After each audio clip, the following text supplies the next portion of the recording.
I thought what was said was so genius. It was talking about the difference between how African American versus white people, how white people, like, they've got 900 grand and they're like, oh, have you seen the Al Gore movie, about the poor polar bears? We can't have kids yet. Whereas African Americans are a little more liberal. They're like, you know what? I'll go with the flow. I'm going to have some children because I'm confident in myself as a man to be able to protect and provide.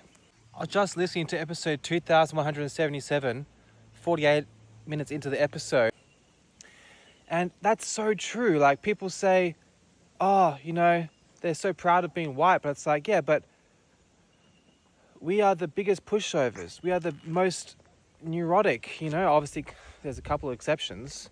But there's just so much neuroticism about Europeans. They're like, oh, I just need to wait until I've got my third property. I just, have you seen what happened with the Kobe, and what's happening, with the tsunami in Indonesia 2004. It's like, I really have to wait until, just wait until I'm 56 until I think about, conceiving. And it's like, you're being replaced. You're gonna die out. Endangered species. Ever heard of the Tasmanian devil? I mean, that's not a really good comparison, but it's just a really big psyop. Like, someone knows us really well. Someone knows us really, really well, and they've tapped into our subconscious and made us think that it's too dangerous to have kids, and so we are being replaced, and the world doesn't revolve around you. It's big and it's long, so we're going to be here for a long time. Humans will be, and we're not going to be here. Like, Europeans aren't going to be here, and it sucks because we have a lot to offer.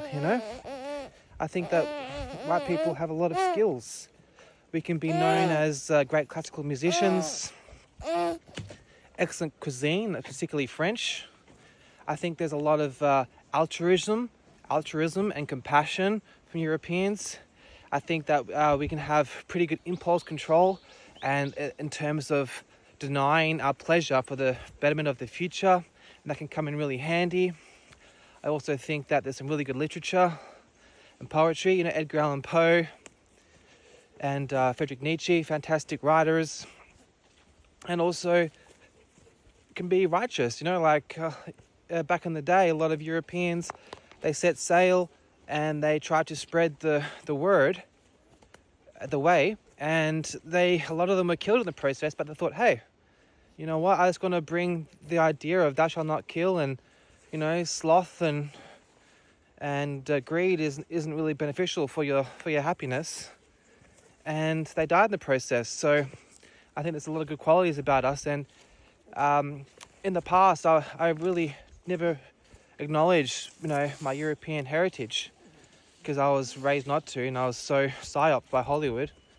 But I think there's somewhat benefit from having a little bit of love in your people, because Africans and Jewish people and Asian people in general have a lot of love and patriotism, and it seems to work well for them. So I'm not saying it should be the most essential part of your identity, but it's definitely somewhat a benefit. And just to finish, Owen Benjamin, he really hit the nail on the head with that part.